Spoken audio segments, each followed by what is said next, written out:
بتائیے، شروع کر دیں۔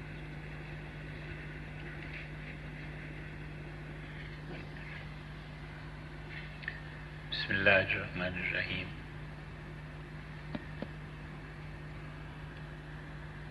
حضرت رسالت مآب صلی اللہ علیہ وسلم کے لیے ان کی تعریف میں،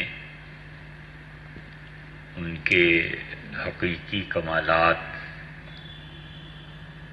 کے بیان میں اور ان کی مدح پہ مبنی اشعار، جسے ہم اصطلاح میں نعت کہتے ہیں،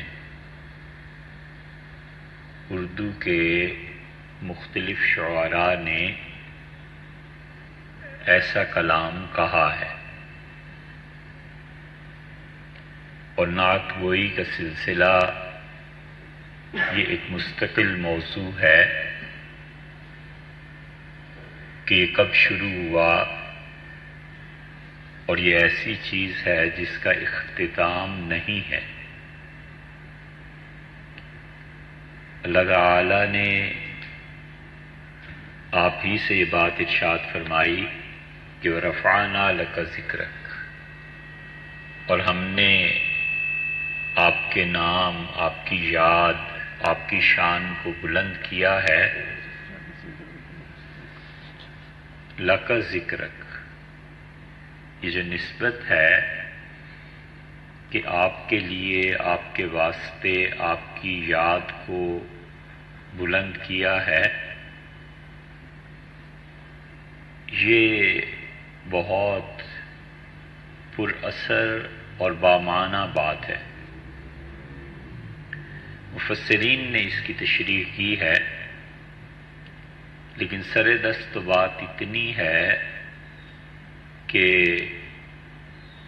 اس ذات، اس ہستی، اس مبارک اور مسعود وجود کے کیا کہنے، جس کی مدح اور جس کی تعریف خود اللہ نے کی ہے۔ چنانچہ اللہ تعالی قرآن کریم میں بار بار نہ صرف یہ کہ حضرت رسالت پناہ صلی اللہ علیہ وسلم کی تعریف کرتا ہے، بلکہ جو چیزیں سوء ادب پر مبنی ہیں ان کی تردید بھی کرتا ہے، اور حکم دیتا ہے کہ وہ تعذروا، کہ ان کی مدد کرو، ان کے وقار، ان کی عزت، ان کی عظمت کا خیال کرو۔ اور یہ نہیں ہے کہ قرآن کریم نازل ہوا ہے تو جب اللہ نے کہا، وہ تو اس کائنات کی تخلیق کے وقت یا ارواح انسانی کی تخلیق کے وقت جو عہد و پیمان اللہ تعالی نے لیے تھے، ان میں سے ایک چیز ہے اس دور کی۔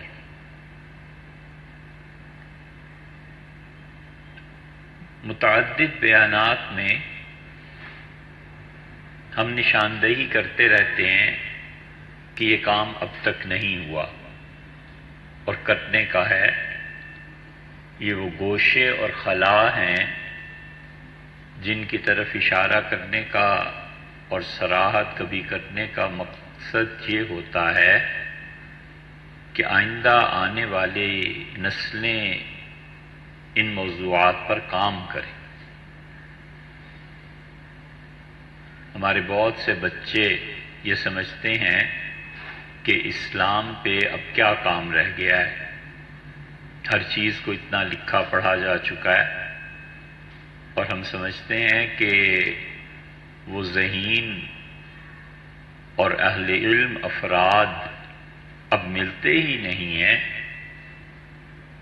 جو یہ نشاندہی کریں اور بچوں کو سمجھائیں کہ بیٹے اس موضوع پہ بھی یہ کام باقی ہے، یہ کام باقی ہے۔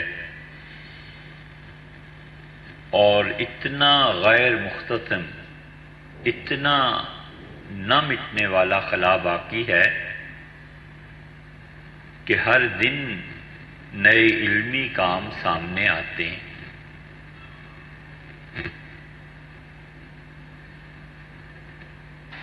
ان کاموں میں سے ایک کام یہ بھی ہے کہ کوئی آدمی ان روایات کو جمع کرے کہ اس کائنات کے وجود پذیر ہونے سے پہلے اللہ تعالی نے کیا کیا عہد لیے، کیا کیا وعدے لیے، اور اس ضمن میں یہ بھی کہ جو معنوی چیزیں ہیں ان میں سے کس کس چیز سے اللہ نے تخاطب فرمایا اور اللہ تعالی نے کن کن جذبات کو آگے یا پیچھے کیا. فقر و فاقہ کی روایات ہیں. کوئی بچہ شاید تلاوت کر رہا ہے، ذہن بار بار ادھر جاتا ہے باہر، جہاں سے بھی آواز آ رہی ہے. یہ تو کئی ایک روایات ہیں. رحمت کو اللہ تعالی نے پیدا فرمایا، نظر، حسد وغیرہ وغیرہ. وَإِذْ أَخَذَ رَبُّكَ، یہ جو آیت ہے کہ تمہارے پروردگار نے ارواح کو پیدا فرمایا، پھر ان سے جو عہد و پیمان لیے ان میں سے ایک وعدہ اللہ تعالی نے تمام انبیاء علیہ الصلوۃ والسلام کی ارواح سے لیا کہ یہ ایک ہستی ہے اور اگر یہ تمہاری زندگی میں آ جائے تو تم سب کے سب نبی دو کام کرو گے، لَتُؤْمِنُنَّ بِهِ، اس پہ ایمان لاؤ گے، وَلَتَنْصُرُنَّ، اور اس کی مدد بھی کرو گے. ان سب انبیاء علیہ الصلوۃ والسلام نے کہا جی کیوں نہیں، ضرور کریں گے. اور رسول اللہ صلی اللہ علیہ وسلم کے ذمے ایک چیز لگائی کہ آپ ان کی نبوت کی تصدیق کریں گے. اس طرح کی جتنی روایات ہیں یہ آج تک جمع نہیں ہوئی، اگر جمع ہوتی تو بہت اچھا کام ہوتا، کیونکہ اس کائنات کی تخلیق اور اس میں جو راز ہیں ان سے بڑا پردہ بڑا اٹھتا ہے.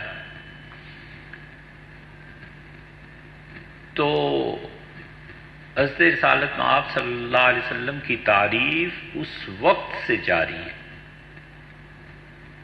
سوچے آدمی کہ جب دنیا کو پیدا بھی نہیں کیا اللہ نے ابھی، اور ارواح سے اس وقت بھی تخاطب ہوا. دنیا سے مراد رسول اللہ صلی اللہ علیہ وسلم کی جو دنیا تھی وہ بھی نہیں آئی تھی، تو بہت بعد میں وجود پذیر ہوئی ہے. اور اس ہستی کے لیے اور وعدہ بھی کس سے لیا جا رہا ہے؟ ان سے جن کو مختلف زمانوں میں مختلف اقوام کے لیے رہبر اور ہادی بنا کر بھیجا گیا. تو اس وقت سے یہ تعریف جاری ہے اور ختم بھی نہیں ہوتی، ہو بھی نہیں سکتی. اور اس صنعتیہ کلام میں بہت بڑے بڑے لوگوں نے حصہ لیا. اس لیے نہیں کہ حضرت رسالت پناہ صلی اللہ علیہ وسلم کا مقام کچھ بلند ہو جائے گا، اس وجہ سے کہ ان لوگوں نے خود اپنے آپ کو اس بات کا محتاج سمجھا کہ ہم حضرت کے کمالات کا اعتراف کریں اور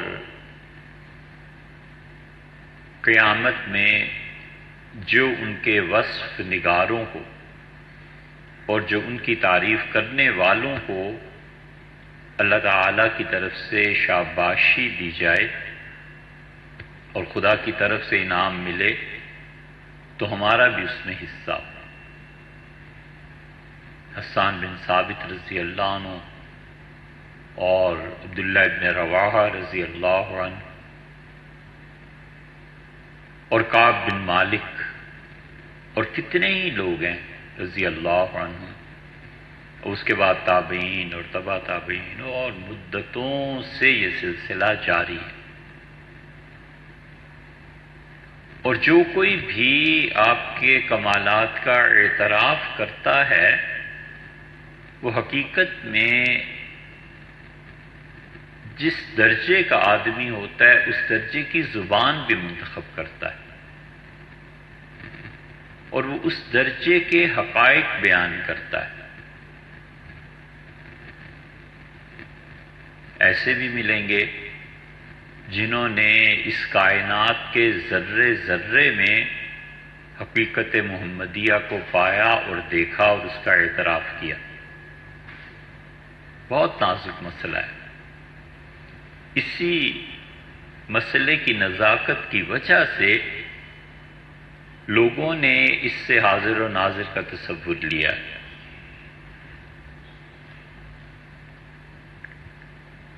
اور بعد کے لوگوں نے خام خواہ اسے ایک عقیدے کا مسئلہ بنا دیا، حالانکہ اشیاء کے حقائق، ان کا وجود، اس کا ادراک، یہ سب درجات ہیں۔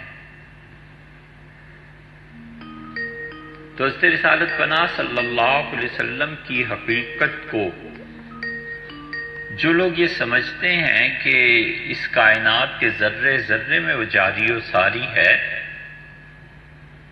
وہ اپنی کتابوں میں، تحریر میں ایسی چیزوں کو لاتے ہیں۔ اس کا انکار نہیں کرنا چاہیے۔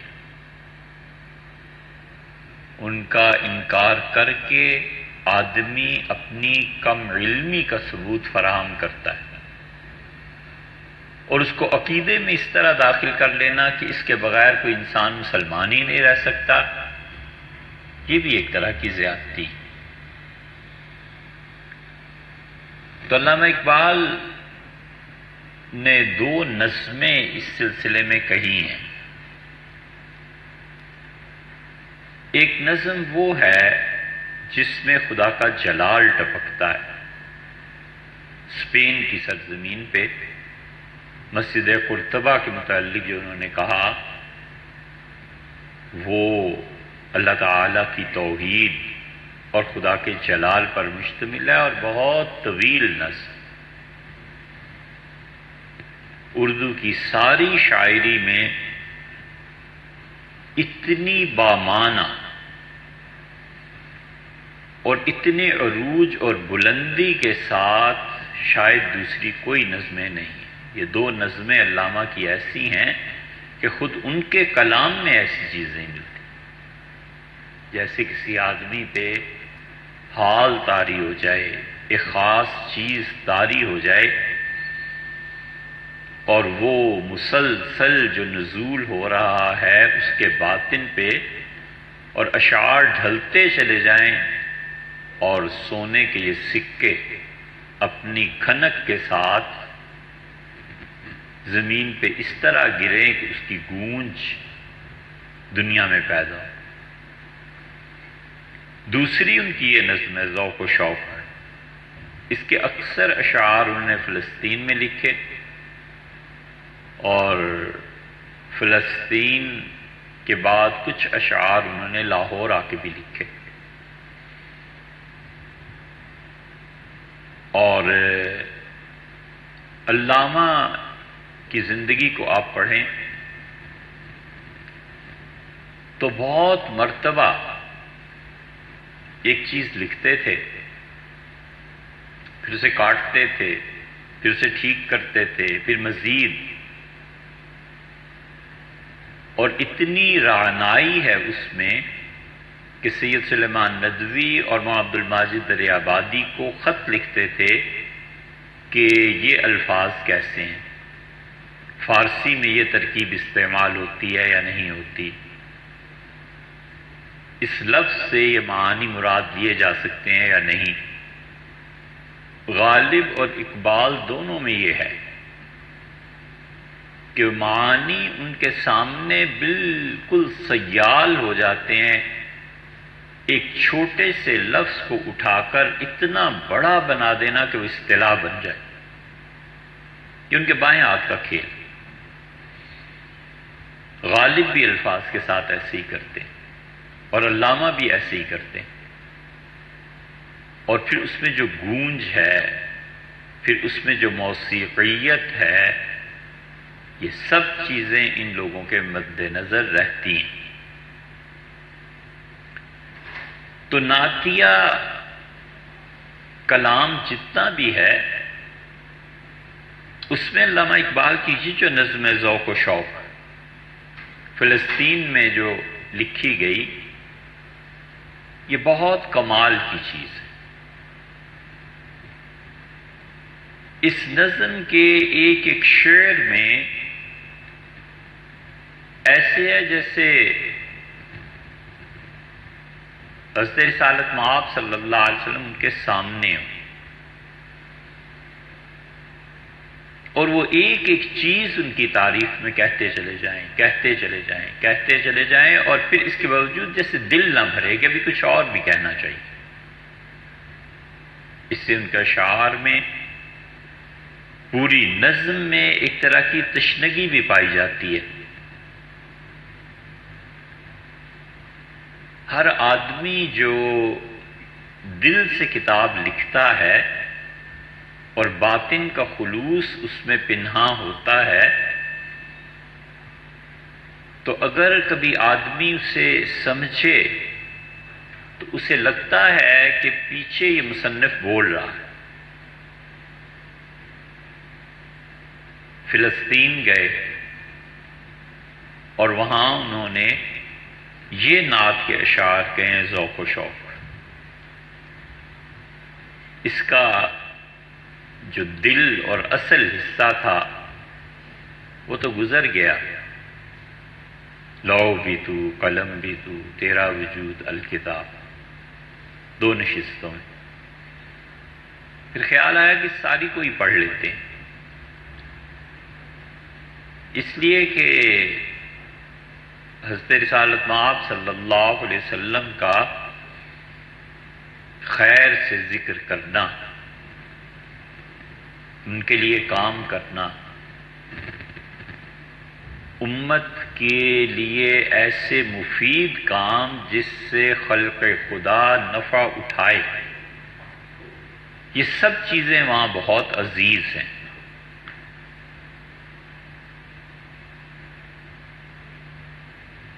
علامہ اقبال کئی مرتبہ بعض چیزوں کی تعبیر لینے کے لیے صوفیہ کے یہاں جاتے تھے۔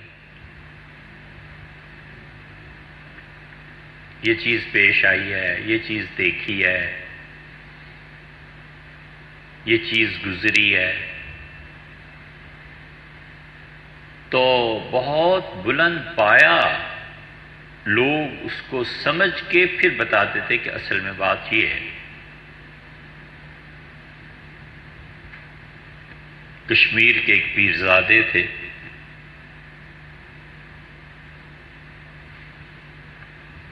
وہ علامہ اقبال کے پاس آئے، یہ بھی کشمیری وہ بھی کشمیری، مناسبت بھی تھی۔ وہ ان کے مہمان بن کے 2-3 دن ٹھہرے، تو جاتے ہوئے انہوں نے علامہ اقبال سے کہا، انہوں نے کہا میرا آپ کا غائبانہ تعارف، مجھے تو آپ نہیں جانتے لیکن ظاہر ہے کہ آپ بلند پایہ شخصیت ہیں، میں آپ کا کلام پڑھتا رہتا ہوں جو اخبارات میں چھپتا ہے، اور مجھے بہت اچھا لگتا ہے۔ مجھ میں کچھ نہیں ہے، لیکن میرے آباء و اجداد جو تھے وہ اپنے زمانے کے اکابر اولیاء کرام میں سے تھے جنہوں نے کشمیر میں اسلام کا بڑا کام کیا، اور بڑا اچھا فکرہ انہوں نے کہا۔ یہ فکرہ اگر یاد رہے تو بہت سے لوگوں کے وہ عیوب جو بڑھاپے سے پیدا ہوتے ہیں اس کی پردہ پوشی ہو جاتی ہے۔ آدمی کے تصور میں یہ ہو کہ بوڑھا آدمی جوان لڑکے کی طرح ایک من وزن اٹھا لے گا تو یہ اس کی خوش فہمی یا غلط فہمی کچھ بھی کہیے، کیونکہ وہ تو اس جسم کو چلا رہا ہوتا ہے جس جسم کو اس نے جوانی میں بنایا، ورزش کی تھی، اچھا باڈی بلڈر تھا، تو بڑھاپا بھی اسی نسبت سے کم آئے گا۔ اور اگر اس وقت میں اپنی تن سازی پہ کوئی توجہ نہیں دی تو بڑھاپا بھی ویسی جلدی آئے۔ ایک عقل کی بات ہے۔ تو انہوں نے بات بڑی اچھی کی، انہوں نے کہا علامہ صاحب ہمارے بزرگوں نے اللہ تعالیٰ کی نوکری کی تھی، میں پینشن کھا رہا ہوں۔ تو یوں ہی ہوتا ہے کہ بعد میں آنے والی نسلوں پہ جو تعجب اور افسوس ہوتا ہے نا بہت سے لوگوں کو، وہ اس لیے کہ وہ یہ سمجھتے ہیں کہ اس کا باپ ایسا تھا لہذا یہ خود بھی ایسی ہوگا۔ ایسے نہیں ہے، وہ تو والد صاحب کی پینشن کھا رہا ہے، دادا کی پینشن کھا رہا ہے، اس بیچارے کو کیا پتا ہے کہ اس کے آباء و اجداد نے کتنی محنت کی تھی۔ اللہ کی عادت ہے کہ اللہ تعالیٰ جس کو پیدا کر دیتا ہے اس کی صلاحیتیں پھر ضائع نہیں ہونے دیتا، یہ نہیں ہوا کرتا۔ ایک بچہ دنیا میں آیا، سال 2 سال کی عمر میں انتقال ہو گیا، وہ جو پوٹینشل پاور اس بچے میں تھی وہ کہاں گئی؟ خدا اس پوٹینشل پاور کو ختم نہیں کرتا، وہ منتقل ہوتی ہے، کہاں منتقل ہوتی ہے؟ اس کے دیگر بہن بھائیوں میں، اس کے والد کی طرف، والدہ کی طرف لوٹ جاتی ہے۔ اس زمانے کے جو اکابر اولیاء اللہ ہوتے ہیں یہ صلاحیتیں اس کی طرف لوٹ جاتی ہیں۔ اس نقطے پہ ابن عربی رحمۃ اللہ علیہ نے بحث کی ہے، لیکن وہ بالکل ایک مستقل بحث الگ سے ہے۔ اس ضمن میں انہوں نے لکھا ہے کہ سیدنا موسیٰ علیہ السلام میں جو جلال کا غلبہ تھا، اور جلال بھی ان کا کوئی معمولی سا نہیں، یعنی شب معراج میں اللہ کہتا ہے ما زاغ البصر وما طغى۔ حضور اقدس صلی اللہ علیہ وسلم پہ اتنا ادب غالب تھا کہ نگاہ ادھر ادھر نہیں ہوئی۔ آپ کبھی بادشاہ کا چلنا دیکھیں، آپ کبھی اور تو اور حرم کے امام کا چلنا دیکھیں، اور ایک پولیس والے کا چلنا دیکھیں، وہ ادھر ادھر دیکھتا رہتا ہے، بازار سے گزرتا ہے، حتیٰ کہ کھڈے میں پاؤں آ جاتا ہے، حتیٰ کہ ٹھوکر لگتی ہے۔ لیکن بڑے لوگ ان کی چال ایسی نہیں ہوتی، بالکل ٹو دا پوائنٹ، اپنے مرکز کی طرف۔ ادب اور احترام، اپنے وقار اور منصب کا خود احترام کرنا، یہ بہت بڑی چیز ہے۔ کبر کی بات نہیں ہے، بات اس وقار کی ہے جو اللہ نے اپنے فضل سے کسی کو عطا کیا ہو۔ تو اللہ تعالیٰ کہتے ہیں کہ حضور صلی اللہ علیہ وسلم پہ ادب کا اتنا غلبہ تھا کہ نگاہ ادھر ادھر نہیں کر سکے، اور وہاں کسی کی آواز بلند ہو رہی ہے بارگاہ حق میں تو مسند احمد وغیرہ میں آتا ہے کہ میں نے پوچھا جبریل سے کہ یہ کون ہے اللہ کے حضور اتنی بلند آواز سے؟ تو انہوں نے کہا کہ آپ اسے چھوڑ دیجئے اس بات کو، اور اللہ کو پتہ ہے اپنے اس بندے کا، اور انہوں نے اللہ تعالیٰ نے اسے اجازت دی ہے کہ اونچا بول لیا کرے۔ یہ خدا نے جو اجازت دی ہے، یہ وہ چیز ہے۔ اور یہ موسیٰ علیہ السلام اپنی امت کی شکایت کر رہے ہیں کہ مجھ میں کوئی صلاحیت کم تھی، تم نے میری قدر نہ کی۔ مراد اس کی یہ ہے، اور میرے بعد ایک نبی صلی اللہ علیہ وسلم آئے، ان کی امت میری امت سے بڑھ گئی، اور ان کی نبوت میری نبوت سے بڑھ گئی۔ تو ابن عربی رحمۃ اللہ علیہ نے اس چیز کو ایک جگہ واضح کیا ہے، اور وہ کہتے ہیں کہ جتنے بھی بچے فرعون نے قتل کیے تھے، ان سب کی پوٹینشل پاورز، ان کی جو باطنی جتنی خوبیاں اور صلاحیتیں تھیں، موسیٰ علیہ السلام کو دے دی گئی تھی، کیونکہ فرعون جیسے آدمی سے نبٹنے کے لیے ایک بڑی قداور ہستی کی ضرورت تھی، اور اللہ نے انہیں دے دی۔ بڑی حکمتیں، اس لیے چھوٹے بچوں کا انتقال، ایسے بہت سے کیسز کہ بچے کی نمود ابھی پوری نہیں ہوتی، یہ مستقل اللہ کا ایک نظام ہے، لیکن اللہ کے ان نظاموں میں سے ہے جو سمجھ میں آ سکتے ہیں۔ اللہ تعالیٰ کے بعض نظام اس کائنات میں ایسے ہیں جسے کوئی سمجھ بھی نہیں سکتا، اس لیے کہ اس راز سے خود اللہ ہی نے پردہ نہیں اٹھایا۔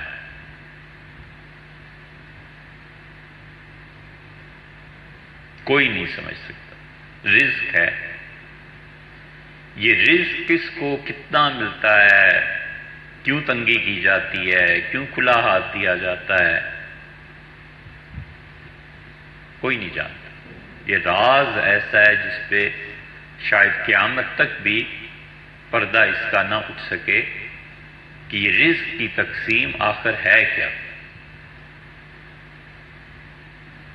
لمبا قصہ ہے، لیکن اس کا دو فکروں کا خلاصہ یہ ہے کہ ایک دیہاتی نے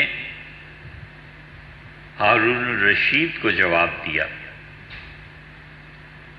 اس نے کہا ہارون بادشاہ تھا نا،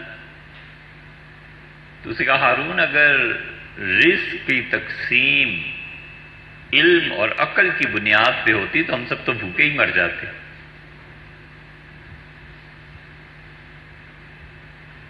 لیکن یہ راز کہ کس طرح وہ صلاحیتوں کو منتقل کرتا ہے، یہ قابل حل ہے۔ ابن عربی رحمۃ اللہ بہت تفصیل لکھی، خیر بات ادھر نہ نکل جائے۔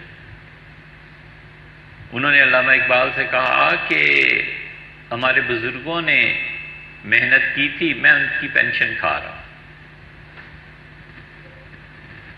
تو جا رہے تھے تو علامہ نے پوچھا کہ آپ کی تشریف آوری ہوئی کیسے، آپ ہمارے پاس رہے لیکن کوئی بات؟ انہوں نے کہا میں آپ کا کلام پڑھتا رہتا ہوں۔ پھر ایک دن میں سویا تو میں نے دیکھا کہ حضرت رسالت مآب صلی اللہ علیہ وسلم امامت کے لیے تشریف لائے، اور اکابر صحابہ کرام رضی اللہ عنہم پہلی صف میں کھڑے ہیں۔ یہ انبیاء علیہ السلام کا خاص ذوق ہے، اور یہ خاص ذوق ان کا نماز میں پہنچ کے اپنے آپ کو محصور کر لیتا ہے۔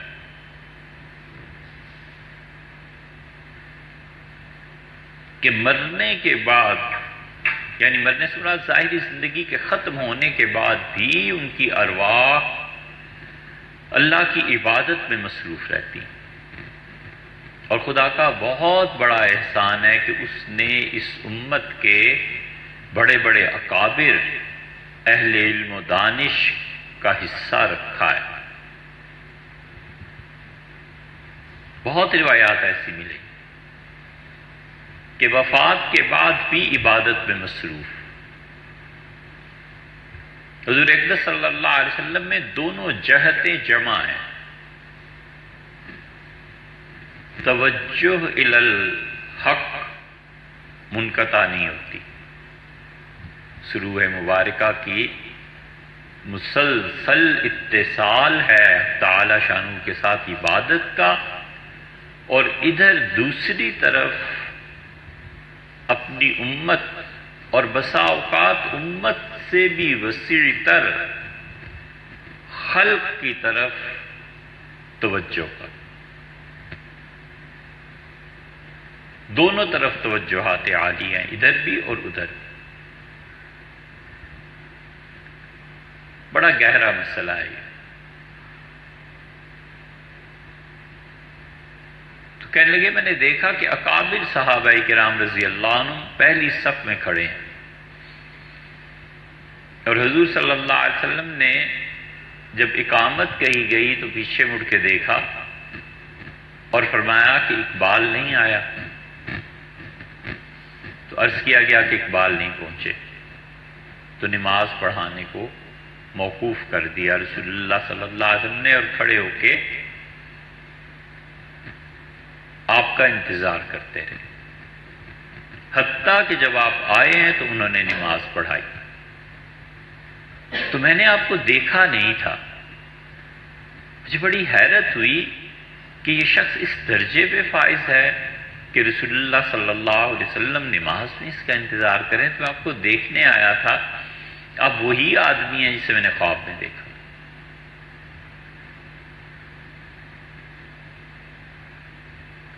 تو علامہ اقبال نے اپنی اس نعتیہ نظم میں حضور اقدس صلی اللہ علیہ وسلم پر اب پورا فوکس کیا ہے، مرتکز کر دی ہے اپنی ساری شاعری اور توانائی. اس چیز کا ایک ایک شعر کمال کی چیز. دل تو اس کا 2 نشستوں میں آ گیا تھا، پھر خیال ہوا اس ساری کو پڑھیں کہ عبادت کی اعلیٰ ترین اقسام میں سے ایک قسم حضرت رسالت مآب صلی اللہ علیہ وسلم کی تعریف کرنا ہے. یہ تعریف وہاں پیش بھی کی جاتی ہے. اس تعریف کی وجہ سے بہت سے فیصلے وجود میں آتے ہیں. بظاہر بڑے فاسق و فاجر آدمی ہوتے ہیں، شدید، جسے آپ کہیں پرلے درجے کا گناہگار، اللہ کی مصلحتیں ہیں کہ ان سے کوئی کام ایسا ہو جاتا ہے جس کی قدر حضور اقدس صلی اللہ علیہ وسلم کے ہاں بہت ہوتی ہے. تو پھر روح مبارکہ کی توجہات بدلتی ہیں. یہ بہت کثرت سے آپ کو بات ملے گی. حضرت خواجہ معین الدین چشتی رحمۃ اللہ علیہ اور عظمہ خلیل احمد صاحب سہارنپوری رحمۃ اللہ علیہ کے بعض خلفاء وغیرہ وغیرہ، انہیں منع فرما دیا کہ مدینہ منورہ میں نہیں رہنا، فلاں جگہ چلے جاؤ، فلاں جگہ چلے جاؤ، وہ جگہ تمہارے حوالے کی گئی. اور پھر جو کچھ انہیں کہا گیا یا جو کچھ انہوں نے دیکھا، صدیوں بعد اس کی تصدیق ہوئی کہ اس آدمی نے یہ جو کچھ لکھا تھا یا کہا تھا یہ بالکل صحیح ہوا. ہندوستان ظلمت کا داتا، شرک اور کفر کی گھٹائیں چھائی ہوئی تھیں اس بر صغیر. تو حضرت معین الدین چشتی رحمۃ اللہ علیہ ان کے شیخ نے کہا کہ برو بملک ہند بگیر، جاؤ اور ہندوستان کو سنبھالو، تمہارے لیے یہ حکم. وہ آئے اور اب تک باطن کی دنیا میں ان کی سلطنت ہے، ان کا راج ہے. وہ اتنے بڑے آدمی ہیں کہ جہانگیر نے حضرت مجدد الفسانی رحمۃ اللہ سے درخواست کی کہ آپ میرے لشکر میں رہیں اور فوج کی تربیت کریں. تو رمضان کا مہینہ آیا، اگست میں شدید گرمی،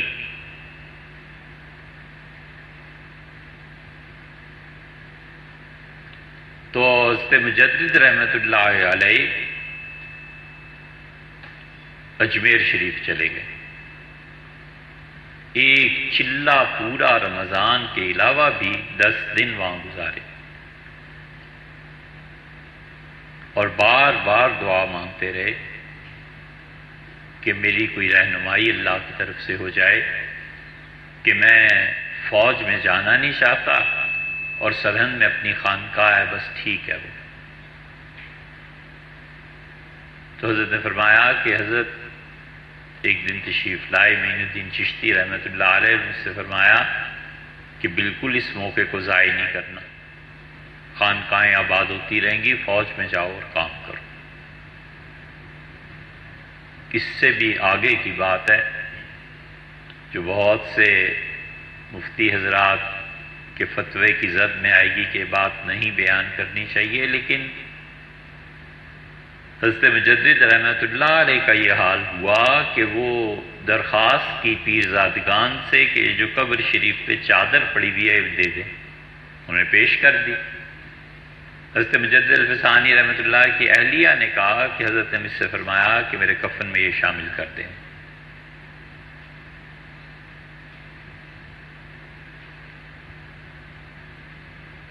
تو جس نے کہا حضرت معین الدین چشتی رحمۃ اللہ علیہ سے،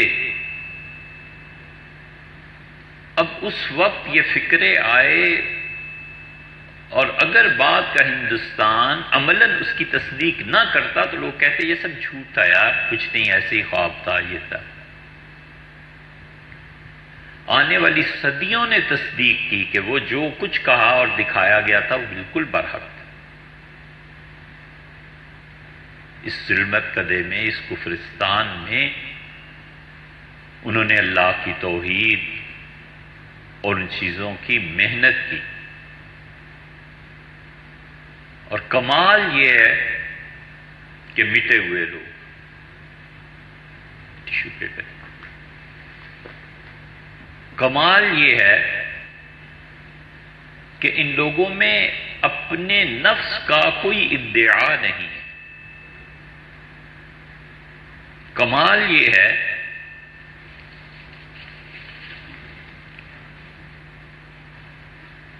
کہ بالکل اپنی ذات سے گویا مبرہ ہیں.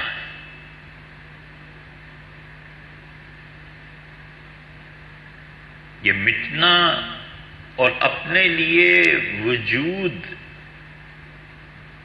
کے فنا ہونے کی تمنا،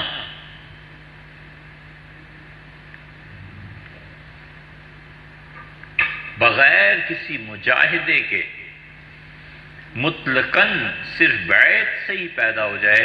ہمارے اکابر میں حضرت شاہ عبد القادر صاحب رائے پوری رحمۃ اللہ علیہ کے علاوہ کوئی شخص نہیں. یہ اپنے وجود کو ختم کرنے کے لیے، میں کو ختم کرنے کے لیے جتنے مجاہدے ہمارے اپنے مشائخ کراتے تھے، شاہ عبد القادر صاحب رائے پوری رحمۃ اللہ علیہ کے ہاں جو لوگ بیعت ہوئے پہلے دن ہی جیسے ایک انا ختم چھٹی، چھپتے پھرتے. یہ اثر حضرت رحمۃ اللہ علیہ کے سارے خلفاء میں رہا. کوئی امتیازی چیز، کوئی نشان، کوئی خانقاہ پکی، کچھ بھی نہیں. اور یہ بہت کمال اللہ نے اسی سلسلے میں رکھا. تو علامہ اقبال کو اس آدمی نے کہا، تو علامہ اس بات کو لے کر اپنے والد کے پاس گئے.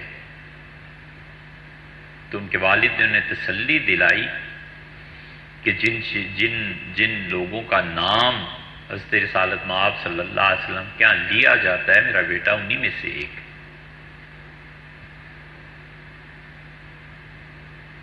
بڑی حکمتیں ہیں.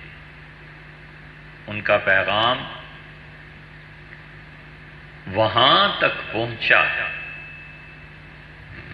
اور ان کو ان لوگوں نے اپنا رہنما مانا کہ جن نقائص کا ہم ان میں تصور کرتے ہیں اگر وہ نقائص نہ ہوتے تو وہ طبقہ کبھی بھی انہیں اپنے قریب نہ پٹکنے دیتے.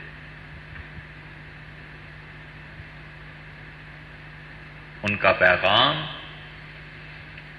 اور ان کی رہنمائی وہاں پہنچی کہ جن چیزوں کو ہم شرع کی نگاہ سے علامہ اقبال کی کمزوریاں کہتے ہیں، اگر یہ کمزوریاں وہاں نہ ہوتی تو وہ طبقہ ان کی بات سننا تو بہت دور کی بات تھی، ان کا وجود ہی گوارا نہ کرتا،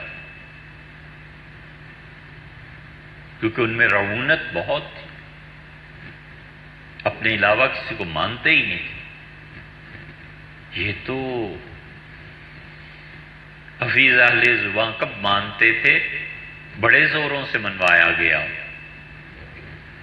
علامہ جب فلسطین گئے تو وہاں اس آب و ہوا میں وہاں کی کشش، وہاں انبیاء علیہ السلام کی گزرگاہ، معراج، انبیاء علیہ السلام کی قبور، جن کا شاید کوئی ثبوت ملنا دشوار ہے. شیخ الاسلام ابن تیمیہ رحمۃ اللہ علیہ نے تو بہت شد و مت سے کہا ہے کہ حضرت رسالت مآب صلی اللہ علیہ وسلم کی قبر کے علاوہ دنیا میں کوئی قبر ایسی نہیں ہے جس کی نسبت اس نبی کے ساتھ درست ہو. ہم شام عراق کئی مرتبہ گئے کہ حضرت شعیب علیہ السلام کا مزار ہے، تو حضرت داؤد علیہ السلام کا، حضرت ہود علیہ السلام کا مزار ہے یمن میں، وغیرہ وغیرہ. لیکن شیخ کی بات یاد رہی کو کہتے تھے کسی کی قبر محفوظ نہیں. اب اسرائیل نے کھولی ہیں اس سال رمضان میں کچھ قبریں، جب سے اسرائیل بنا ہے اس وقت سے اب حضرت یوسف علیہ السلام کی قبر، حضرت یعقوب علیہ السلام کی قبریں. لیکن ظاہر ہے کہ بڑے لوگوں کے زمانے میں یہ سب چیزیں مسجد اقصیٰ کے ساتھ تھیں، لوگ جاتے تھے. شیخ نے بڑی شد و مت سے انکار کیا، کوئی قبر محفوظ نہیں. بہرحال ہیں یا نہیں ہیں یہ ایک تاریخی بحث الگ ہے. لیکن علامہ جب اس ماحول میں گئے تو رسول اللہ صلی اللہ علیہ وسلم کے ساتھ جو تعلق تھا وہ بیدار ہوا ہے، اور وہ تعلق کوئی اجنبی چیز نہیں ہے.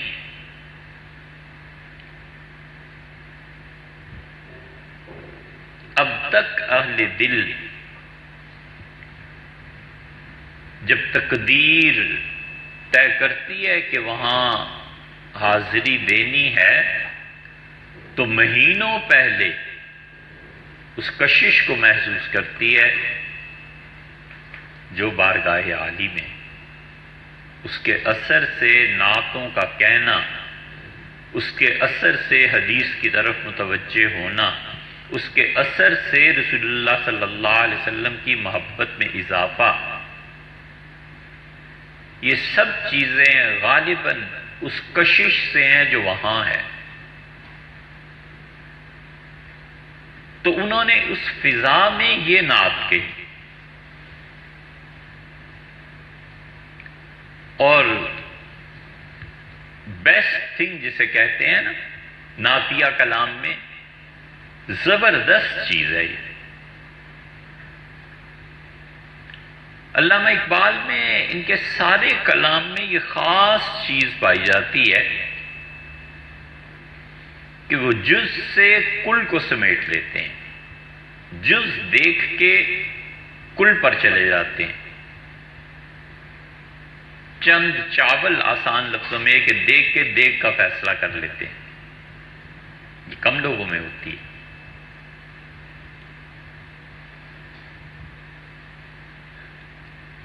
غالب نے اس بات کو کہا ہے نا، قطرے میں دجلہ دکھائی نہ دے اور جز میں کل. یہ ٹھیک علامہ اقبال پہ فٹ آتا ہے یہ شعر. قطرے میں دجلہ دکھائی نہ دے اور جز میں کل، کھیل بچوں کا ہوا دیدہ بینا نہ.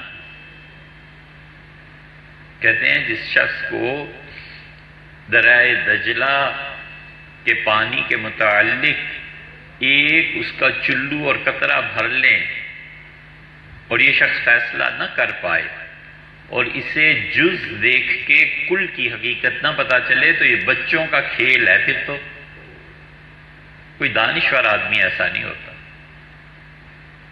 جس کی نگاہ کھلی ہوئی ہوتی ہے وہ جز دیکھ کے کل کا حکم لے لیتا ہے اور وہ قطرہ دیکھ کے دجلہ تک پہنچ جاتا ہے. تو علامہ اقبال میں یہ بڑی خصوصیت ہے ان کے کلام کہ وہ جز دیکھ کے کل تک پہنچتے ہیں. نگاہ دور رستی نا، فیصلہ کر لیتے ہیں کہ یہ چیز ایسے ہوگی. پتا دیکھ کے پورے درخت کا حکم بتا دیتے ہیں کہ یہ ہوگا. ظاہر ہے کہ یہ بات بہت کم لوگوں میں پائی جاتی ہے. یہ اکثر سیاستدانوں کے دعوے جھوٹ پہ مبنی ہوتے ہیں اور جھوٹ بولتے ہیں. وجہ اس کی یہ ہے کہ وہ دیدہ بینا تھوڑا ہی ہے، وہ تو بچوں کا کھیل ہے. آج یہاں یہ جھوٹ بول لو، کل دوسرے دن دوسرا جھوٹ بول لو، پھر تیسرا جھوٹ بول لو. جیسی ہوا نظر آئے اسی پہ حکم لگا دو، بجائے اس کے کہ سوچو یہ ہوا کس طرح سے ہے، کہاں جا رہی ہے، اس کے مقاصد کیا ہیں. بھادوں کی تیز بارش برسنے پہ حکم لگا دے کہ سارا سال اب بارشیں ایسے ہی ہوتی رہیں گی، یہ بچوں کا کھیل ہے، دیدہ بینا نہیں ہے. دیدہ بینا کہتا ہے اس موسم میں ایسے ہو ہی جاتے ہیں، موسم گزرنے دو پھر دیکھیں گے بارش کہاں اور گرمی کہاں اور زمین کہاں. اس لیے ان اشعار میں بھی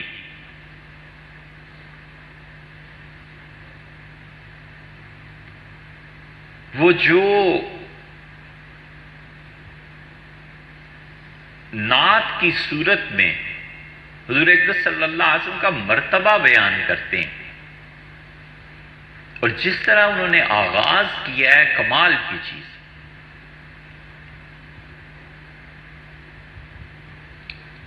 فارسی کے ایک شعر سے شروع کیا ہے. کہتے ہیں دریغ آمدم زاں ہما بوستا تہی دست رفتن سوئے دوستا.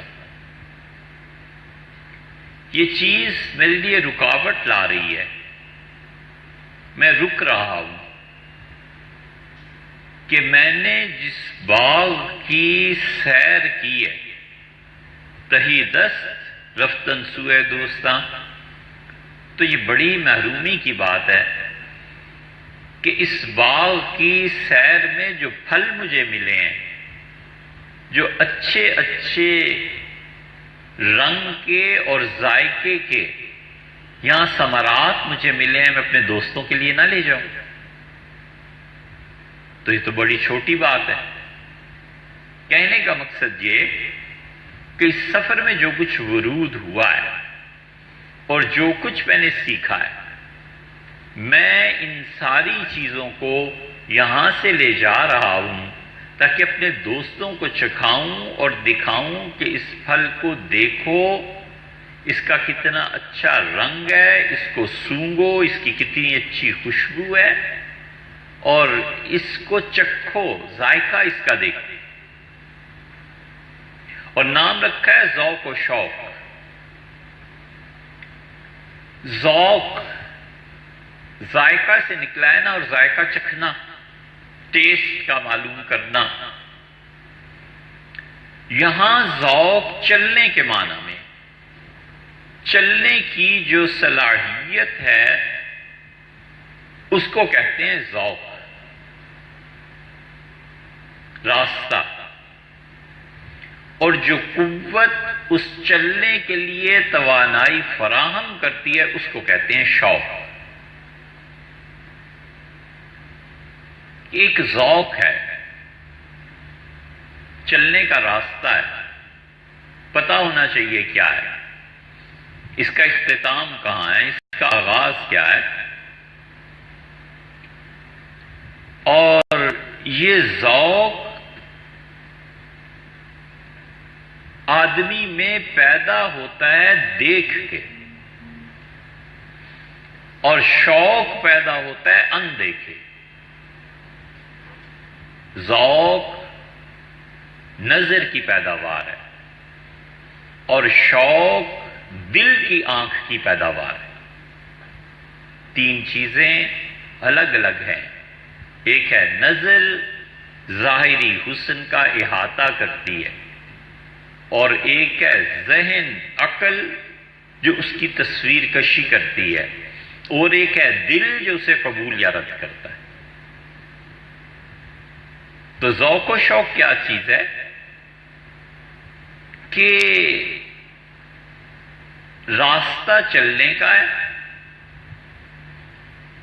اور اس چلنے کے راستے کے لیے جو مجھے توانائی درکار ہے اس کو شوق کہہ رہے ہیں، وہ ہے۔ کیونکہ ذوق آنکھ سے بنتا ہے، ذوق میں آدمی دیکھتا ہے، اور شوق میں اندیکھے کے ساتھ چلتا ہے۔ اور اندیکھا جو ہے نا، جو دیکھنے کی صلاحیت اور استطاعت سے محروم ہونے کے باوجود حق کے حضور میں ایسے ہی رہتا ہے جیسے کہ گویا اس نے دیکھا ہے۔ یہ شوق ہے جو اسے لے جاتا ہے آگے، تڑپ ہے۔ بڑا اچھا ترجمہ کیا اس کو حافظ الرحمان گنج مراد آبادی رحمۃ اللہ علیہ نے۔ کسی سے پوچھا انہوں نے کہ شوق کیا ہوتا ہے، اس کا حضرت نہیں معلوم۔ انہوں نے کہا تڑپ۔ زبردست ترجمہ فرمایا۔ یہ ایک مستقل چیز ہے کہ متکلم اور سامع کی سطح کہیں نہ کہیں تو ملنی چاہیے۔ اگر ذہنی سطح کہیں بھی نہ ملتی ہو تو پھر بڑا مشکل ہو جاتا ہے۔ بولنے والا اور سننے والے کا کان اور دل اور روح، اس میں کوئی نہ کوئی جگہ ایسی آنی چاہیے جہاں پہ یہ کمپرومائز کر جائیں، وگرنہ اس کا بولنا بیکار، اس کا سننا بیکار۔ شہزادی رحمت اللہ حکایات میں لکھا ہے کہ میرے شیخ نے ایک دن مجھ سے پوچھا کہ آج کل کم آ رہے ہو؟ تو میں نے عرض کیا کہ حضرت جسم میں ایک زخم ہو گیا ہے اور اس کی وجہ سے طبیعت خراب رہتی ہے، اس سے پھر میں جب بھی جاتا تھا شیخ مجھ سے پوچھتے تھے زخم کا کیا حال ہے، اور کسی ایک دن بھی مجھ سے یہ نہیں پوچھا کہ زخم کہاں ہے۔ اس سے میں سمجھ گیا کہ انسانی جسم میں بعض جگہیں ایسی ہوتی ہیں جن کا نام لینا غیر مناسب ہے، نامناسب ہے۔ میں شیخ کے اس طرز سے سمجھا۔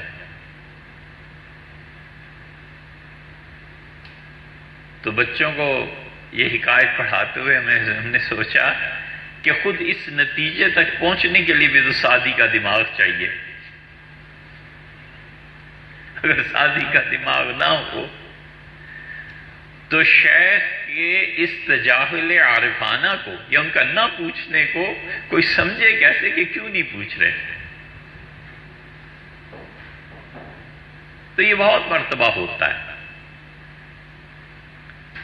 تو ذوق وہ ایسی چیز ہے جو دیکھنے سے پیدا ہوتا ہے، اور شوق وہ تڑپ ہے جو اندیکھے میں پیدا ہوتی ہے۔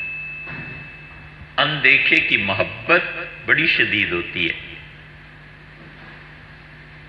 بچوں کا پہلا شوق اپنی زندگی کا اگر یاد ہو تو کتنی تمنا تھی کہ لاہور جائیں شاہی مسجد دیکھیں، اسلام آباد جائیں فیصل ماسک دیکھیں، اور جس دن وہ جا کے اس میں کھڑا ہوتا ہے، اس کے شوق اور تڑپ کی تسکین اس ذوق سے ہوتی ہے، ذوق نظر۔ اس لیے چلنے کی صلاحیت اور شوق پہنچنے کی صلاحیت اور حقیقت کی حضوری سے پیدا ہونے والا حال، جب آدمی پہ حقائق کھلتے ہیں تو اس سے ایک حال پیدا ہوتا ہے، اور ہوتا یہ ہے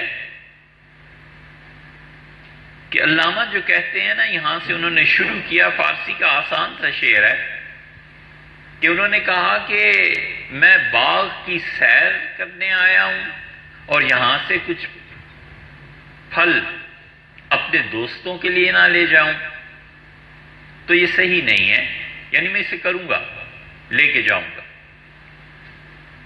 یہ ہے وہ انداز جو قرآن کریم میں آتا ہے۔ قرآن نے کبھی بات منفی کہنی ہوتی ہے، مثبت انداز میں لے آتا ہے، مثبت بات کہنی ہوتی ہے، منفی انداز میں سمجھاتا ہے۔ وَأَنَّ اللَّهَ لَا يَهْدِي كَيْدَ الْخَائِنِينَ۔ اور لوگوں، یہ جو چور ہوتے ہیں نا، اللہ ان کی تدبیر اور سازش کو پورا نہیں ہونے دیتا۔ اس کا مطلب ہے جو راست باز اور صحیح ہوتے ہیں ان کے منصوبے پورے ہو جاتے ہیں۔ یحب المتطہرین، اللہ ان سے بڑی محبت کرتا ہے جو بہت پاک رہنے والے ہیں۔ اس کا مطلب یہ ہے کہ جو ناپاک ہوتے ہیں نا، خدا ان سے محبت نہیں کرتا۔ تو علامہ کا یہ کہنا کہ میں آیا ہوں اور باغ کی سیر کی ہے اور کوئی چیز میں دوستوں کے لیے نہ لے جاؤں، یہ تو ٹھیک بات نہیں ہے۔ مطلب یہ کہ میں کچھ اور لے کے کیا آئے ہیں۔ کمال کا شعر ہے یہ۔ قلب و نظر کی زندگی، دشت میں صبح کا سما، چشمہ آفتاب سے نور کی ندیاں رواں۔ کوئی مقابلہ ہے اس شعر کا؟ کمال ہے، کمال، یہ الہام نہیں تو اور کیا ہے۔ قلب و نظر کی زندگی، دشت میں صبح کا سما، چشمہ آفتاب سے نور کی ندیاں رواں، حسن ازل کی ہے نمود، چاک ہے پردہ وجود، دل کے لیے ہزار سود، ایک نگاہ قاضیاں۔ بالکل الہامی جملے، ڈھلے ڈھلائے نکل رہے ہیں۔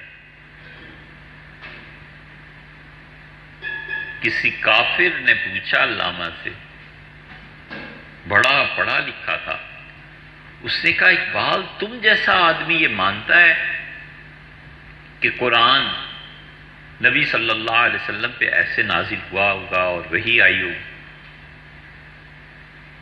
تو علامہ نے کہا مجھ پہ شاعری نازل ہوتی ہے میری روح پہ، اور شعر کے شعر اور جملوں کے جملے ڈھلے ہوئے آتے ہیں، اور اتنا وفور ہوتا ہے کہ قلم لکھنے سے عاجز ہوتا ہے جب مجھ پہ یہ حالت طاری ہوتی ہے۔ میں کیسے انکار کر سکتا ہوں کہ اس ہستی پہ وہی نہیں آتی ہوگی؟ کیا میرا اپنا یہ حال ہے۔ منظر کھینچ رہے ہیں، قلب و نظر کی زندگی، دشت میں صبح کا سما، یعنی غور کرو اس کائنات کی ایک ایک چیز پر،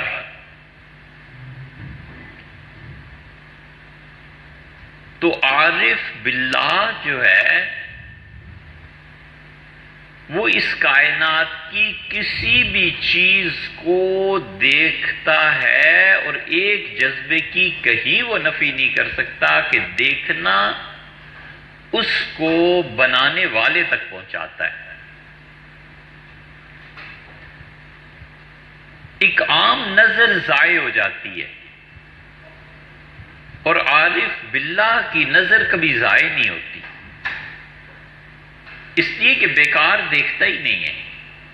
وہ جس چیز کو دیکھتا ہے خلق کو دیکھتا ہے، اور خلق کیونکہ اس دیکھنے سے خالق کی طرف چلتا ہے. تو خلق کی رویت جو خالق کی طرف رہنمائی فراہم کرے، یہ خود عین عبادت ہے. دل جو ہے اس میں بھی ایک آنکھ ہوتی ہے. دل کی آنکھ اس وقت بیدار ہوتی ہے جب صورت اور خلق سے ترقی کرے، جب اشیاء کا وجود حقیقت کی طرف رہنمائی کرے اور دیکھنے والا اس تصویر میں نہ الجھے بلکہ اس کے ذریعے کہیں اور چلے.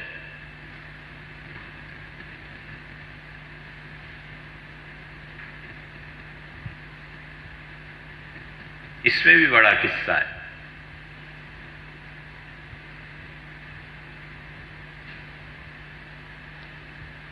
پھر کبھی سنائیں گے. لیکن حضرت قاسم نانوتوی رحمۃ اللہ علیہ سے ملنے ایک صاحب آئے تھے. انہوں نے ایک صوفی کا ذکر کیا.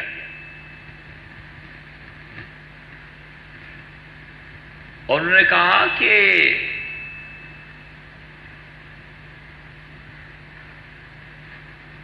میرے والد ایسے تھے اور فلاں ایسے تھے اور فلاں ایسے تھے، اور دیوبند میں چلے گئے اساتذہ کا سبق سننے. بہت شدید ناقد تھے. یہ دکھ کی زندگی جن لوگوں نے گزاری ہوتی ہے نا، غم، یہ غم اور دکھ کی زندگی اور اس مرحلے سے جو گزرے ہوئے ہوتے ہیں، ان کی تنقید بڑی زبردست ہوتی ہے. یہ حقیقی ناقد ہوتے ہیں. قدرت ان کا ذہن بنا دیتی ہے کہ تنقیحات کرتے رہتے ہیں، اور اگر یہ کہیں مثبت میں آ جائیں، پازیٹیو سائڈ پہ آ جائیں، تو معرفت باری تعالی انہیں بہت عروج پر لے جاتی ہے. بہت بڑے اولیاء کرام میں شامل ہو جاتے ہیں، کیونکہ وجود اور زوائد کو الگ کرتے رہتے ہیں. عمر بھر وجود اور زوائد کو الگ کرتے رہتے ہیں. ہوتے ہوتے سٹینڈرڈ زندگی کا وہ بن جاتا ہے کہ اس کو میچ کرنا ہی مشکل ہوتا ہے. اچھی سے اچھی چیز دکھاؤ، کچھ نہیں.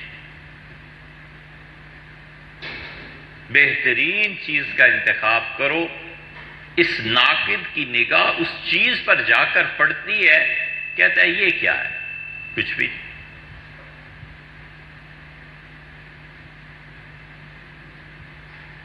وجود اور زوائد کا الگ کرنا یہ مومن کی نشانی. والذین هم عن اللغو معرضون، اللہ کہتا ہے ایمان والے وہ ہوتے ہیں جو بیکار چیزوں کو اصل گودے سے الگ کر دیتے ہیں. چھلکے الگ اور گودا الگ.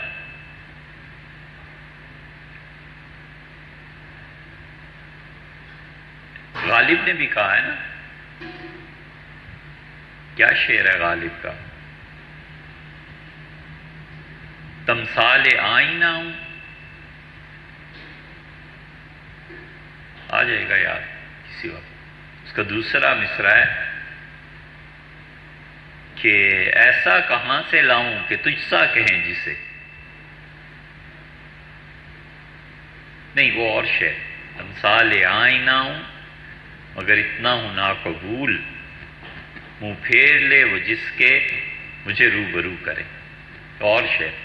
دوسرا ایک شعر ہے غالب کہتے ہیں کہ ایسا کہاں سے لاؤں کہ تجھ سا کہیں جسے. یہ تنقید کر کر کے اپنے خود وجود کو اتنا اوپر لے جاتا ہے کہ دنیا کہتی ہے اب اس جیسا وجود کہاں سے لائیں. تیرے جیسا لاؤں کہاں سے؟ نتیجہ یہ کہ اس پہ تنہائی غالب آ جاتی ہے، کوئی چیز سٹینڈرڈ پہ آتی ہی نہیں۔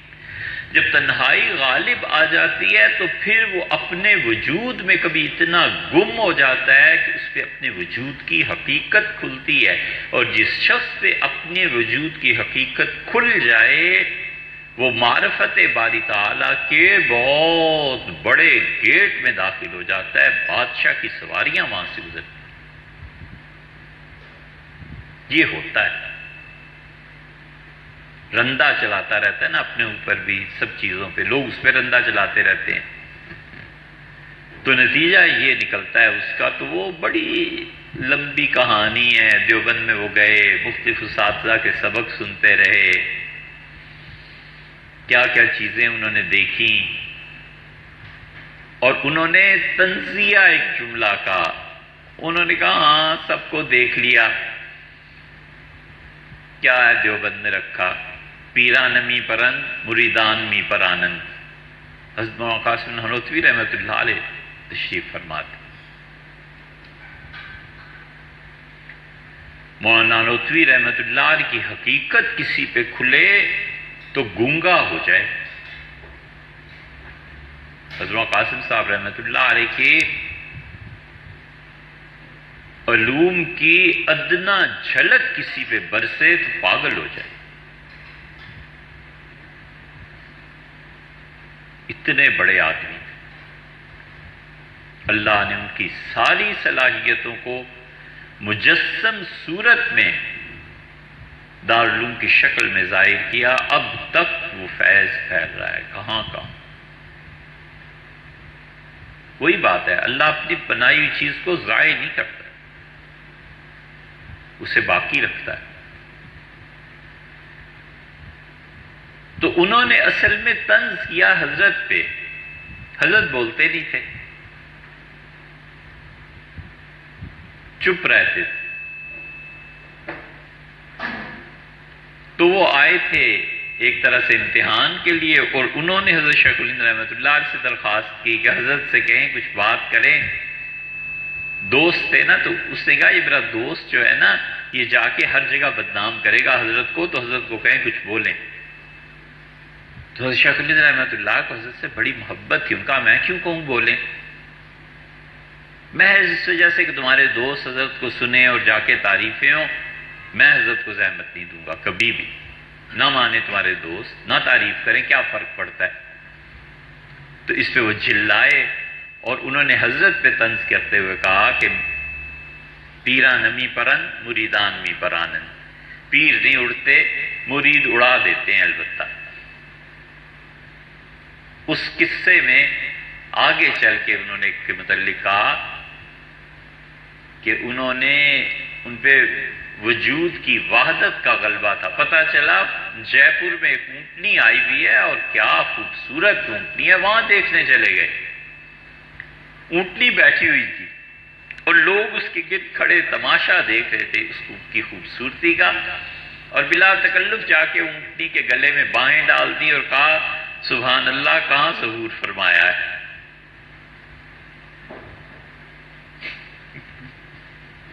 کس غضب کا یہ جملہ ہے، یہ وجودیوں سے پوچھو۔ اس کا ماتھا چوما اور کہا سبحان اللہ، کہاں ظہور فرمایا۔ اس لیے یہ شوق جو ہے نا وہ اندیکھے ٹریولنگ کرتا ہے۔ تو ایک ہے قلب، ایک ہے روح، اور ایک ہے ذہن۔ مخلوق پر عارف باللہ جب بھی غور کرتا ہے تو ایک چیز کبھی اس کی نظر سے الگ نہیں ہوتی کہ وہ مخلوق کا ہر وصف اسے خالق تک پہنچا دیتا ہے۔ تو نتیجہ یہ کہ اس کی نظر ضائع نہیں ہوتی۔ یہ بالکل آغاز کر رہے ہیں اس نعت کا، اور ایک یہ ہے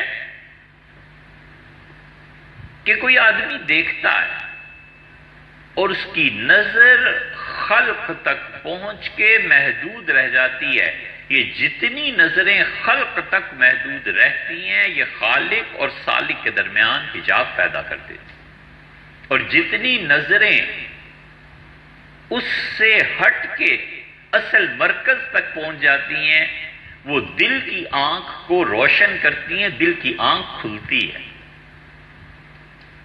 تو ظاہر حسن کو دیکھ کر اپنے آپ کو حجاب میں ڈال دینا سراسر زیاں ہے، اور ظاہر حسن کو دیکھ کر وہ ذوق، اس کی رہنمائی حسن کے خالق کی طرف کرے، یہ ہر نظر انکشاف ہے اور ہر نظر ثواب ہے۔ بڑا فرق ہے۔ نفحات الانس میں ایک صوفی کہتا ہے کہ شاید ایسی یہ مدت ہوئی پڑھے ہوئے، دیکھ لینا ہے جو اس کا جس اور اس کا جو نچوڑ ہے وہ یہی ہے، لیکن صوفی نے شاید اللہ تعالی سے پوچھا کہ دونوں کا دعویٰ ایک تھا، اور ایک کو آپ نے جہنم کی ایسی سزا دی کہ صبح و شام اس کی روح جہنم کی آگ پہ چڑھائی جاتی ہے، اور دوسرے سے ایسی محبت فرمائی کہ وہ پھانسی چڑھ گیا۔ دعویٰ دونوں کا ایک تھا، اس نے بھی کہا کہ انا ربکم الاعلی، میں تمہارا پروردگار ہوں، اور اس نے کہا انا الحق۔ تو دونوں میں فرق کیا ہوا؟ دعویٰ دونوں کا ایک ہے۔ فرعون بھی کہتا ہے میں خدا ہوں، منصور بھی کہتا ہے میں خدا ہوں، تو ایک کو آپ نے اتنے قرب میں رکھا کہ پھانسی چڑھا دیا، اس کے خون کو قبول فرمایا، اور دوسرا ایسا جس کے وجود کو قیامت تک کے لیے عبرت بنا دیا۔ فرق آخر کیا ہے؟ تو جواب ملا کہ ایک نے اپنے آپ کو رب کہہ کے ہمیں بلا دیا، اور دوسرے نے ہمارا مشاہدہ کر کے اپنی ذات کو مٹا دیا۔ یہ جو وجود کا مدعی تھا اس کی سزا جہنم ہے، اور جس نے اپنے آپ کو فنا کر دیا اور صرف ہمیں ہی دیکھا اس کی جزا خود ہم ہیں، جنت سے بھی بلند تر چیز۔ ایسے ہوتا ہے۔ اس لیے حق، سچائی اور اس کا کمال یہ دو پول ہیں، دو کھمبے ہیں، بات ان کے گرد ہے۔ قلب و نظر کی زندگی دشت میں صبح کا سما۔ دشت دیکھا ہے؟ صحرا، صحرا میں آدمی چلا جائے تو عجیب ایک طرح کی دیوانگی بعض اوقات طاری ہو جاتی ہے کہ مشرق و مغرب کا تصور نہیں رہتا، سمجھ نہیں آتی کہ کہاں چلا آیا۔ عراق میں ایک مرتبہ ہم گئے، کتابیں لی تو اردن جانا تھا، تو عید کا موقع تھا، تو شام کو وہاں جو جن لوگوں سے کتابیں لی تھیں وہ دوستی ایک طرح کی، تو ان کا کہ چلیے آپ کو صحرا لے کے چلتے ہیں۔ تو تھوڑے سے فاصلے پہ ہی پہنچ کے احساس ہونے لگا کہ یا اللہ کہاں آ گئے۔ وہ صحرا کی زندگی بھی عجیب ہے۔ کبھی آدمی گزارے نا ایک دو چلے صحرا میں،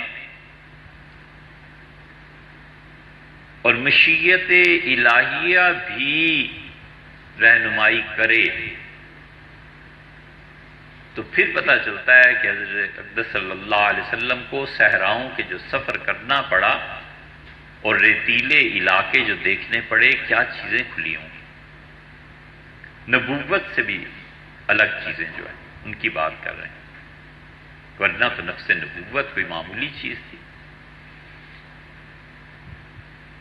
تو صحرا میں درخت اگے ہوئے ہیں، اور درختوں کی صحیح منظر کشی کی ہے علامہ مرحوم نے، وہ اسپین پہ جو نظم لکھی ہے اس میں ستون، مسجد قرطبہ کے ستون اور درخت جو اگتے ہیں کھجور کے، ان تنوں پہ انہوں نے اپنی نظم میں حسن کو باندھا ہے۔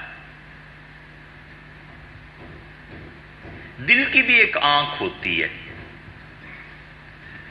اور دل کی آنکھ شوق سے غذا پاتی ہے۔ تو علامہ یہاں کہتے ہیں کہ یہ جو ذوق دیکھنے سے پیدا ہو رہا ہے اور شوق اندیکھے پیدا ہو رہا ہے، یہ جو قلب کی آنکھ ہے تمام بینائی رؤیت حق سے پاتی ہے۔ رؤیت حق میں جو توانائی ملتی ہے اس سے دل کی آنکھ قوت پکڑتی ہے۔ قلب و نظر کی زندگی دشت میں صبح کا سما، یہ ایک قلب کی نظر ہے، دل کی، جو ان حجابات سے دور ہے۔ اس کی اصل قوت وہ حق کی بینائی ہے۔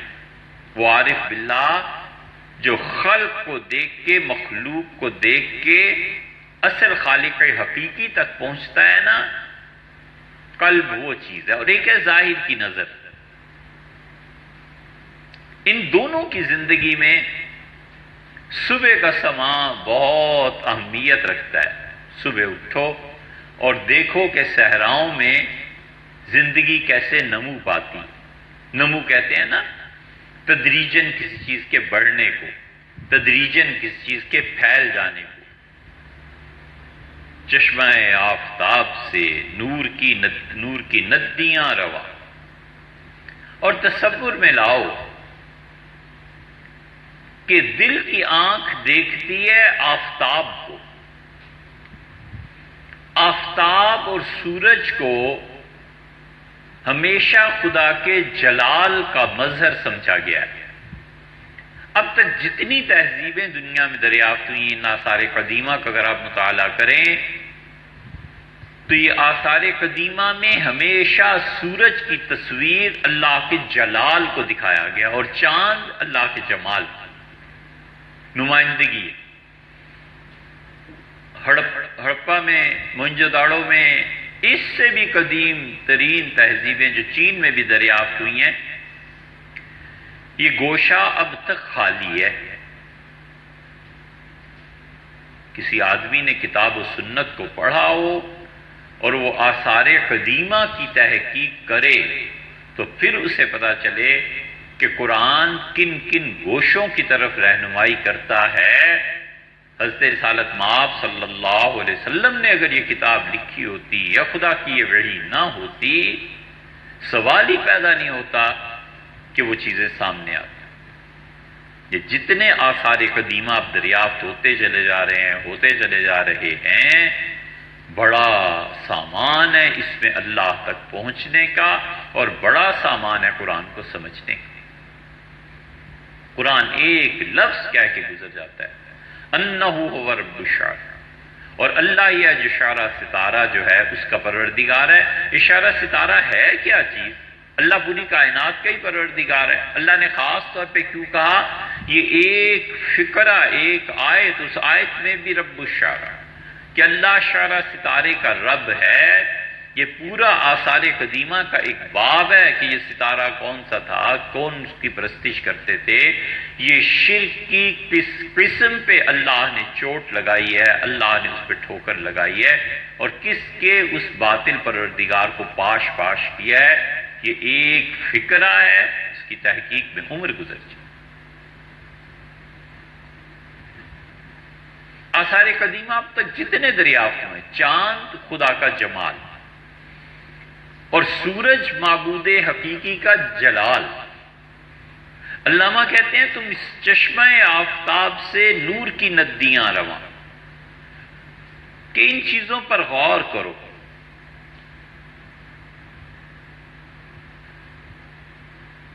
تمہاری نظر جو صورتوں کو دیکھ کر محدود رہ جاتی ہے، اس کو آگے بڑھاؤ۔ اور سورج پر جب تم غور کرو گے تو اس سے نور کے چشمے پھوٹ رہے ہیں، نور ہی نور پھوٹ رہا ہے۔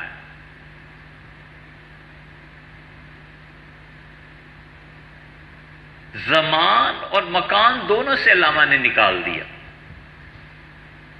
انہوں نے کہا حق کے وجود کی طرف جب چلو گے تو تمہیں احساس رہے گا کہ یہ نور جو ہے معرفت الہیہ کے مختلف ذرائع ہیں، میڈیمز ہیں، پیاس بجھانے کے مختلف طریقے ہیں۔ شدید پیاس ہے، پانی تھوڑا ہے، وہ کہتا ہے ایک کپ چائے پی لو پھر پیاس نہیں لگے گی۔ ڈھیروں بوتلیں موجود ہیں، وہ کہتا ہے پیاس لگ گئی کوئی پرواہ نہیں، پانی پیاس کو ختم کر، چائے پیاس کو، شرب وغیرہ، کتنی چیزیں۔ حق کے نمو کے لیے، حق کے اظہار کے لیے سب سے زیادہ لطیف اور آخری پردہ جس کی نمو ہوتی ہے وہ نور کہلاتا ہے۔ نور حق کو ظاہر ہونے کا ایک میڈیا ہے۔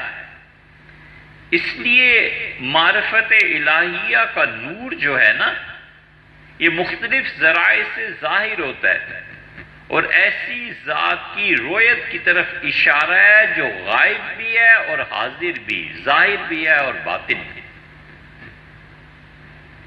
اس کے لیے نور کو چنا گیا۔ اللہ نے جو اپنے متعلق فرمایا کہ وہ زمین و آسمان کا نور ہے، یہ آیت کریمہ متشابہات میں سے ہے، اس کی حقیقت کے پیچھے پڑھنا ہی نہیں چاہیے۔ جتنا بھی نور دنیا میں دیکھا اور پایا گیا ہے سب کا سب جلنے کے نتیجے میں ہے۔ گیسز جلتی ہیں سورج میں، نور کی ندیاں، نور کے چشمے پھوٹتے ہیں۔ ناسا کے 2-4 پروگرام آپ دیکھیے سورج پہ، اور اللہ کی طرف کیسے رہنمائی کرتے ہیں کہ سورج میں کیسے دھماکے ہوتے ہیں، ہیلیم گیس کیسے جلتی ہے، اس کے دھماکوں کا اثر زمین پہ کیسے پڑتا ہے، اس کا درجہ کیسے بلند ہوتا ہے۔ اور ناسا والوں نے کمال کی ایک چیز دکھائی ہے ایک جگہ کہ وہ کہتے ہیں زمین کی بندشیں فرض کر لو ختم ہو جائیں تو یہ سیدھی جا کے سب سے پہلے سورج میں گرے، اور لکھا ہے کہ 6 گھنٹے کے اندر اندر یہ زمین جا کر سورج میں گرے، اور اس پوری کائنات میں کوئی جانے بھی نہ کہ انسان نام کا کوئی جانور آیا بھی تھا کہ نہیں آیا۔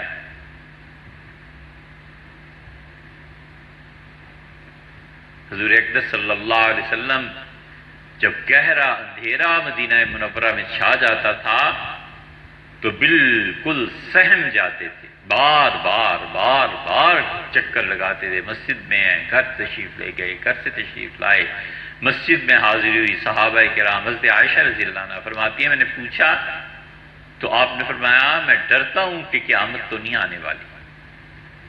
حالانکہ جانتے تھے عیسیٰ علیہ السلام نے آنا ہے میرے باپ، فلاں فلاں فلاں نشانیاں، لیکن اللہ کی بے نیازی کا خوف تھا کہ ایسے نہ ہو آگے کہ سارے پروگرام کینسل اور قیامت آج ہی آ جائے۔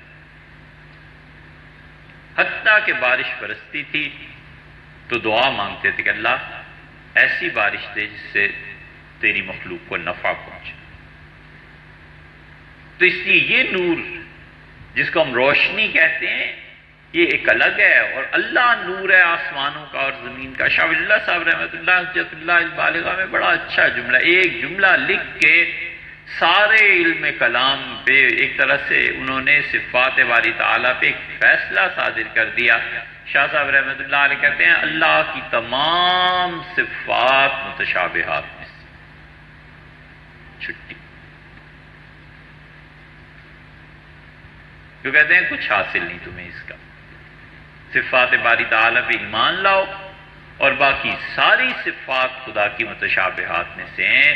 علم کلام میں جتنی ہم تقسیم کرتے ہیں، اور سمع، بصر، ارادہ، تکوین، کلام اور وجود، حیات وغیرہ وغیرہ، سب سے آگے چل کے وہ کہتے ہیں کچھ بھی نہیں، سب متشابہات ہیں، تم نہیں سمجھ سکتے۔ اللہ کا نور ہمارے تصور سے بھی بالا چیزیں، وہ نور کروڑوں اور اربوں سال رسول اللہ صلی اللہ علیہ وسلم کی روح پہ برستا رہا ہے۔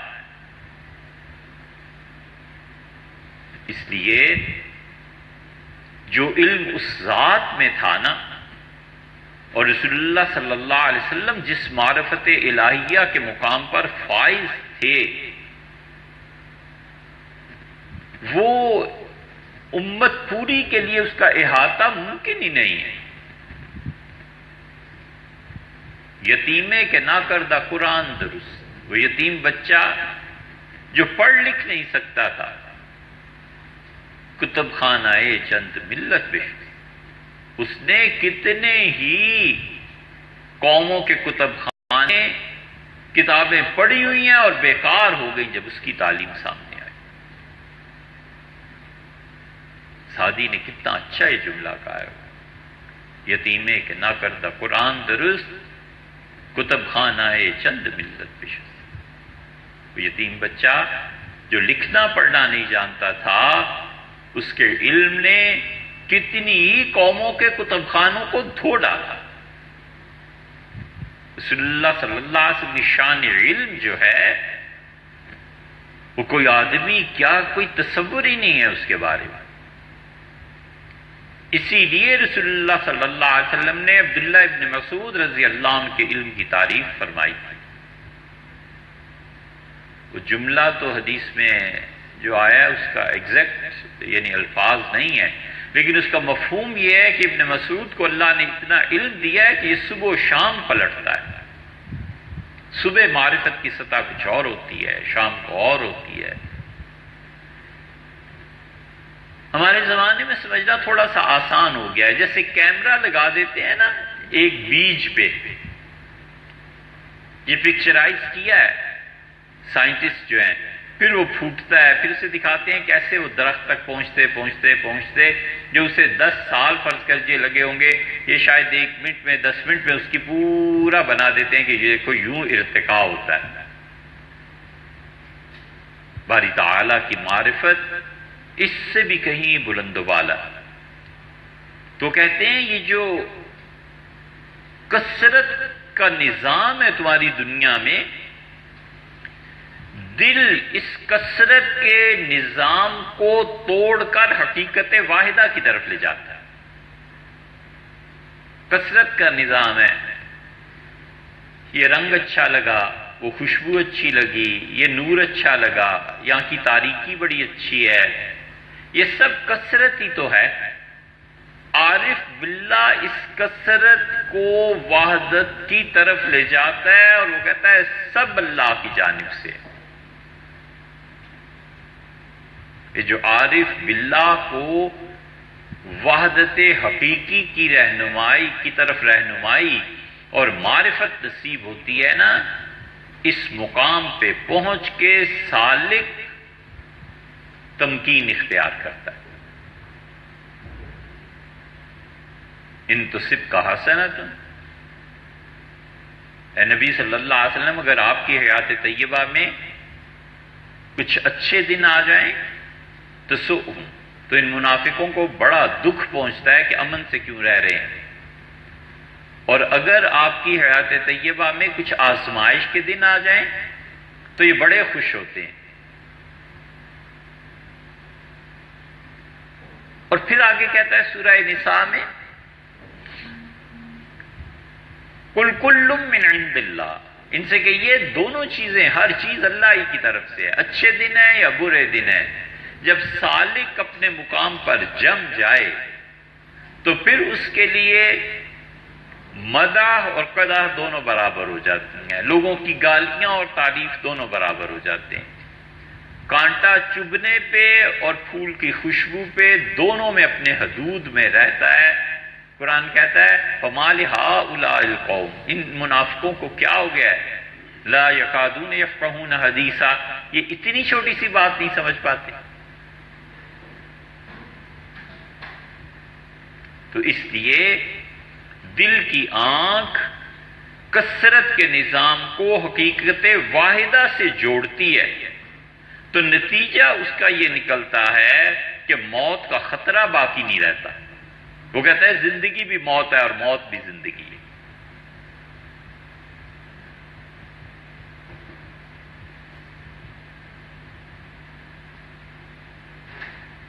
ایک ذرا سی بات یہاں سے جہنم میں گرا دیتی ہے، ذرا سا پھسلنا اس مقام پہ ہوتا ہے سالک کا۔ ایک کہتا ہے کہ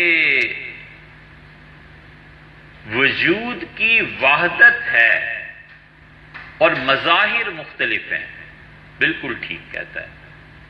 اور ایک کہتا ہے کہ جتنا موجود ہے یہی وجود ہے، بالکل غلط کہتا ہے۔ کہتا ہے جتنی موجودات ہیں سب کی سب لائق پرستش ہیں۔ یہ نور نے یہاں ظہور فرمایا، لہذا اسے سجدہ کر لو۔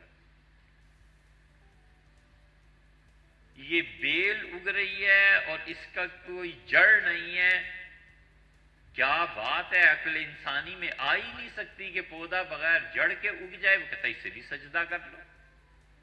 یہ موجودات کی جو کثرت ہے نا، اس کو اور حقیقی وجود کے درمیان فرق نہیں کر رہا، کہتا ہے ہر ایک کو سجدہ جائز ہے۔ یہی کفر ہے اور یہی شرک ہے اور یہی ڈبوت ہے۔ سلیمان تونسوی رحمت اللہ علیہ سلسلہ چشتیہ نظامیہ کے آخری بزرگوں میں سے تھے۔ نے بہت حضرت رحمت اللہ علیہ کو پڑھا، جو بھی چیزیں میسر تھیں، مگر ایک جملہ جو انہوں نے فرمایا نا، سوچا کہ اگر حضرت کے متعلق کچھ نہ ہوتا تو یہ ایک جملہ ان کے عارف باللہ ہونے کی شہادت دیتا ہے۔ یہ چشتی نظامی وحدت الوجود میں بہت آگے چلے، صابری بھی بہت آگے چلے گئے، بہت۔ حضرت سے کسی نے بات کی وحدت الوجود کی تو فرمایا اس بات میں نہ پڑنا، سالک کو سمجھایا اور کہا یہ قوم عاد و سمود جو تباہ ہوئی ہیں نا، یہ اسی وحدت الوجود کی وجہ سے عذاب آیا ہے۔ اللہ